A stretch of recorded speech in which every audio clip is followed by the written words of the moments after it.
India के wicketkeeper बल्लेबाज ऋषभ पंत को जब चोट लगी थी तब लोगों को ऐसा लगा था कि शायद ही अब वो वापसी कर सकते हैं, जिस तरह की तस्वीरें निकल कर आई थी। लेकिन वो कहते हैं ना कि इंसान अगर कोई चीज ठान ले तो कर लेता है, और ऋषभ पंत ने भी लगभग वो काम कर लिया है। फिलहाल खबर आ रही है कि ऋषभ पंत इस आईपीएल में वापसी कर सकते हैं, और वापसी दिल्ली कैपिटल से उनकी होने वाली है। हालांकि एक डाउट जो है वो अभी भी बना हुआ है, वो डाउट है विकेट कीपिंग को लेकर, क्योंकि ऋषभ पंत के घुटनों में चोट लगी थी। अब उन घुटनों की चोट के बाद क्या वो इतने ज्यादा फिट हैं कि वो विकेट कीपिंग कर सकते हैं? क्योंकि जिस वक्त चोट लगी थी उस वक्त तमाम एक्सपर्ट से हमने पूछा था कि क्या लगता है, तो उन्होंने कहा कि वो विकेट कीपिंग नहीं कर पाएंगे। लेकिन बीते कुछ हफ्तों में, महीनों में जिस तरह से ऋषभ पंत के फिटनेस ट्रेनिंग के वीडियोस निकल कर आए हैं, जिस तरह से वो एफर्ट्स डाल रहे हैं, जिस तरह से वो सेल्फ मोटिवेटेड हैं, ऐसा लगता है कुछ भी इम्पॉसिबल नहीं है। मतलब हमने बहुत सारे एग्जाम्पल देखे। हॉकी में संदीप सिंह साहब को देखा है, जिनके पेट में गोली लग गई थी, नीचे पूरा घुटना जो है वो रुक गया था, नीचे पेट मतलब काम नहीं कर रहा था, पैर, और उसके बाद वो न सिर्फ खेले बल्कि कैप्टन बने, जबरदस्त फ्लिकर बने।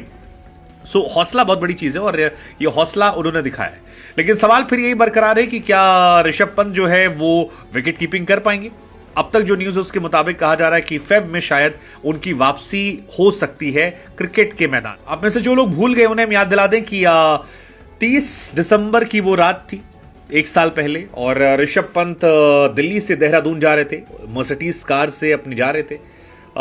शॉर्ट्स पहने हुए थे, ऊपर कुछ पहना नहीं था, और उसके बाद आधी रात को उनका हादसा होता है।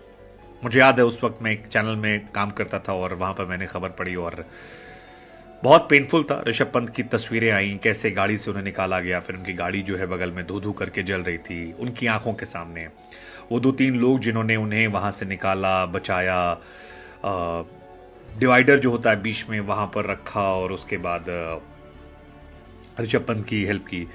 कई सारी थ्योरीज निकल कर आई थी। कई लोगों ने कहा कि यार पार्टी वार्टी करके आए थे, कुछ लोगों ने कहा कि सामने कोई आ गया था, कुछ लोगों ने कहा झपकी लग गई थी। I mean lot of theories, लेकिन सारी थ्योरीज पर क्लैरिटी नहीं मिली। लेकिन फिर 4 जनवरी को उन्हें एयर एम्बुलेंस के जरिए दिल्ली मुंबई शिफ्ट किया गया था। देहरादून पे पहले बेसिक इलाज हुआ रुड़की के पास, देन मुंबई शिफ्ट किया गया। 6 तारीख को उनके घुटने की सफल इंजरी की गई, और उस सर्जरी के बाद 3 घंटे तक ऑपरेशन चला, जिसके बाद सफल ऑपरेशन बताया गया। उसके बाद 10 फरवरी को ऋषभ पंत पहली बार तस्वीर में नजर आए थे, जब एक स्टिक लेकर वो धीरे धीरे लंगड़ाते लंगड़ाते चल रहे थे, और लोगों को लगा कि चलो ठीक है, दिखाई पड़ रहा है लड़का, लेट्स जस्ट होप कि शायद वापसी कर लेगा। और फिर 15 मार्च वाला वीडियो इसलिए अच्छा था क्योंकि स्विमिंग पूल में उन्हें चलते हुए हमने देखा था, और जब वो चल रहे थे तो ऐसा लगा कि शायद वो वापसी कर सकते हैं। इसके बाद पहली बार 4 अप्रैल को वो दिल्ली का मैच देखने आए थे। दिल्ली और गुजरात का मैच था। इनफैक्ट लास्ट ईयर आप याद कीजिए, ऋषभ पंत के नाम की एक जर्सी जो है वो भी दिल्ली कैपिटल ने टांग दी थी, उसको लेकर भी काफी विवाद हुआ था, काफी डांट पड़ी थी।